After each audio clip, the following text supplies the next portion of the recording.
উজানির জমিনে ঘুমন্ত কারি ইব্রাহিম রহমতুল্লাহ আলাইহি, চাঁদপুর উজানির জমিনের সন্তান কারি ইব্রাহিম রহমতুল্লাহ আলাইহি, ধনী বাবার সন্তান নোয়াখালীর জমিনে বাবা টাকার বালিশ বানায় ঘুমায়। সন্তান বাবার টাকায় লাথি মেয়েরা দিন শেখার জন্য ভারত সাহারানপুরে চলে গেছে। ভারতের জমিনে যাইয়া কোরআনের হাফেজ দিনের আলেম হইছে, বড় আলেম হইয়া মক্কায় চলে গেছে। কাবার চত্বরে কোরআনের তেলাওয়াত শুনে মানুষগুলো পাগল হয়ে গেছে, এত সুন্দর তেলাওয়াত। এবার বলতেছে কারি সাহেব বাড়ি কই? বলে বাংলাদেশে। বলে আর বাংলাদেশে যাওয়া লাগবে না, এইখানে থাইকে থাইকে আমাদেরকে কোরআনের তেলাওয়াত শোনাও, তোমাকে এখানে থাকার ব্যবস্থা করে দিব, আমাদের মেয়ে বিয়ে দিয়ে দিব। এবার এইভাবে কারি সাহেবকে রেখে দিল। মক্কার মেয়ে বিয়া করলো, শর্ত দিয়া দিছে যখন বাংলাদেশে যাইবা আমাদের মেয়ে নিতে পারবা না। এবার কারি সাহেব মক্কার জমিনে থাকতেছে, হঠাৎ করে রশিদ আহমদ গাঙ্গুহি রহমতুল্লাহ আলাইহি চিঠি লিখলেন, এই ইব্রাহিম বাংলার জমিনে যাও, কালিমার দাওয়াত দাও। চিঠি পাইয়া রওনা দিলেন বাংলাদেশে আসার জন্য। স্ত্রীদের জিজ্ঞেস করে, বিবি তোমার গার্জিয়ানের সাথে ওয়াদাবদ্ধ, তোমারে নিতে পারবো না, তবে তুমি যদি যেতে চাও তোমারে নিয়ে যেতে পারো। এবার কারি সাহেব বাংলার জমিনে এসে চাঁদপুরের অন্তর্গত উজানি একটা গ্রাম, এই জায়গায় হিন্দুদের মালিকানায় জমিন কিনলেন। জমিন কেনার পর যখন জমিনের ভিতরে জমিন সাফ করতে যাবে, জঙ্গলের ভিতরে ঢুকে দেখতেছে একটা গম্বুজ দেখা যায়। ওই গম্বুজটা এখনো আছে। গম্বুজের ভিতরে দেখতেছে একটা বাঘ তার বাচ্চারে দুধ পান করায়। কারি ইব্রাহিম বাঘের সামনে দাঁড়ায় বলে, এই বাঘ, বনি আদম আসছে, দুনিয়ার শ্রেষ্ঠ মানুষ বনি আদম আসছে এখানে থাকার জন্য, বসবাস করার জন্য, তুমি তোমার বাচ্চা নিয়ে অন্যত্র চলে যাও। কারি ইব্রাহিম এই কথা বাঘেরে বলতে দেরি হয়, বাঘ তার বাচ্চা নিয়ে জঙ্গল ছেড়ে যাইতে দেরি হয় না। এই ঈমান আর আমাদের ঈমান এক নাকি? এজন্যই আল্লাহ বলেন ঈমানদারেরা ঈমান আনো। বলে যারা খাইছে তাদেরকে বলে খাও, তার মানে খাওন কিছু বাকি আছে। তেমনি ভাবে ঈমানদারদেরকে ঈমান আনার কথা বলার কারণ হলো ঈমানটা সুন্দর হয় নাই। ঈমানটা কি হয় নাই? ঈমান আনা হয় না, ঈমান আনা হয় নাই। যদি ঈমান আনা হইতো মসজিদে মুসল্লির অভাব হতো না, হতো? বলেন, ঈমান আনা হইলে মসজিদে মুসল্লির অভাব হতো। নবী বলেন ঈমানদার আর বেঈমানের মাঝে পার্থক্য হলো নামাজ। ঈমানদার আর বেঈমানের পার্থক্য কি? হ্যাঁ, ঈমানদার নামাজ ছাড়ে না, বেঈমান নামাজ পড়ে না। হুজুর আমরাও ঈমানদার, জীবনে একটা ঈদের নামাজও ছুটে নাই, একটা জুম্মাও ছুটে না। ছোটে জুমা পড়ার ঈমান দিয়া হবে না, ফজর পড়ার ঈমান লাগবে। কি লাগবে?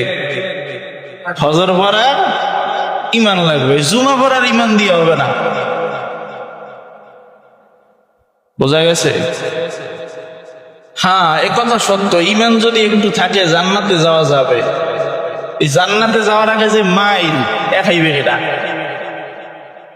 হ্যাঁ, আপনাদেরকে একটা কথা বলি, আমরা সাধারণ অনেক পাপ করি না? হ্যাঁ, প্রত্যেক অনেক পাপ আমাদের দ্বারা হয়, গুনাহ হয়। সাধারণ যত পাপ আছে 5 ওয়াক্ত নামাজের দ্বারাই মাফ হয়ে যায়। কি হয়ে যায়? আল্লাহর নবী বলতেছেন, তোমাদের কারো বাসার সামনে যদি, ঘরের দরওয়াজার সামনে যদি একটা নদী থাকে, কি থাকে? কি থাকে? নদী থাকে। কেউ যদি 5 বার ওই নদীর ভিতরে গোসল করে, দৈনিক 5 বার, কয়বার?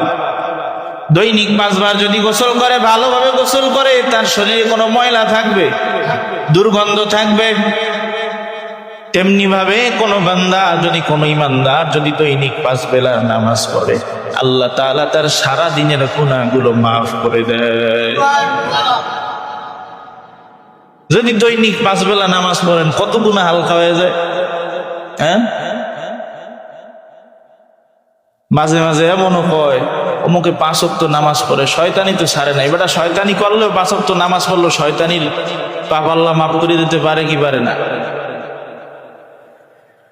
ইন্নাস সালাতা তানহা আনিল ফাহশাই ওয়াল মুনকার, নিশ্চয়ই পাপ সমস্ত খারাপি থেকে দূর করে দেয়।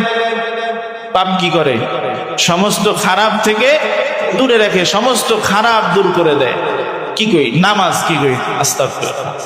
নামাজ সমস্ত পাপ অন্যায় থেকে কি করে? দূরে রাখে। এটা কোরআনের আয়াত। নামাজ না পড়তে পারলে হইবে কি? ইমান কি আছে? মজবুত আছে। ওই 300 টাকা ইমান। কয়টা কি? কয়টা কি? 300 টাকা। হ্যাঁ, এজন্যই আল্লাহ বলছে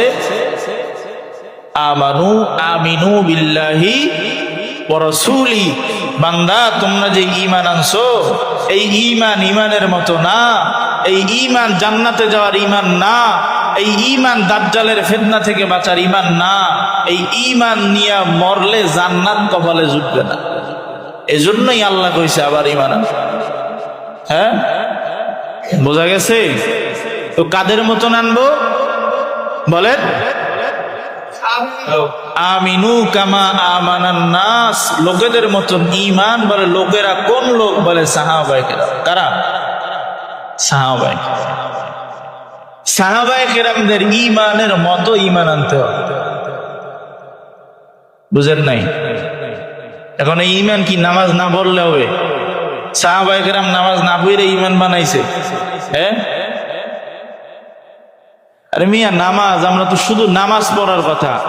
আপনি বুকে হাত দিয়ে বলতে পারবেন যদি নবীর যুগে যেই অবস্থা ছিল মুসলমানদের, যুদ্ধ, কাটাকাটি, মারামারি করা লাগছে, বেঈমানদের সাথে প্রতি মুহূর্তে ভয় থাকা লাগছে কখন যেন বেঈমানরা হামলা করে দেয়, এই অবস্থায় থাইকে তারা ঈমানরে টিকায় রাখছে।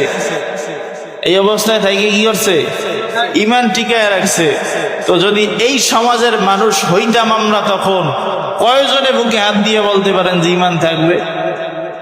হ্যাঁ, নামাজ পড়া বেশি কঠিন না যুদ্ধের ময়দানে যুদ্ধ করা বেশি কঠিন? হ্যাঁ, যুদ্ধ করা বেশি কঠিন না? হ্যাঁ, তো এইটাই পারেন না, এইটা পারবেন কেমন?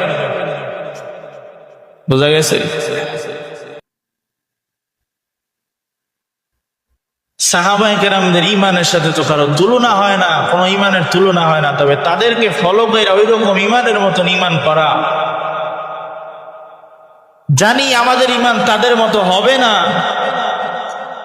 তবে তাদেরকে দেখে দেখে তাদের মতো তো চলতে পারি আমরা। আমরা ঈমানের চেষ্টাও করি না। ঈমানের চেষ্টা করি।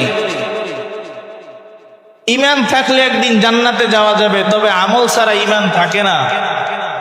আমল ছাড়া কি থাকে না? ঈমান থাকে না।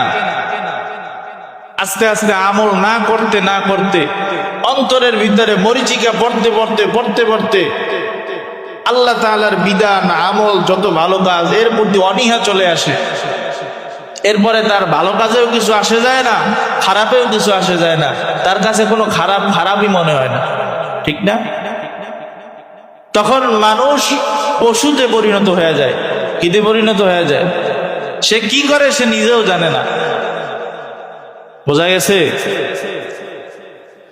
আল্লাহ পাক রব্বুল আলামিন আমাদের সকলকে পরিপূর্ণ ঈমান এনে, পরিপূর্ণ ঈমানের সহিত সাহাবায়ে কেরামদের মতন ঈমান এনে ইবাদত করে, আমল করে জান্নাতে যাওয়ার তৌফিক দান করেন, বলেন আমিন। ওয়া আখির দাওয়ানা আনিল হামদুলিল্লাহি রাব্বিল আলামিন। যারা সুন্নাত করেন নাই সুন্নাত করেন।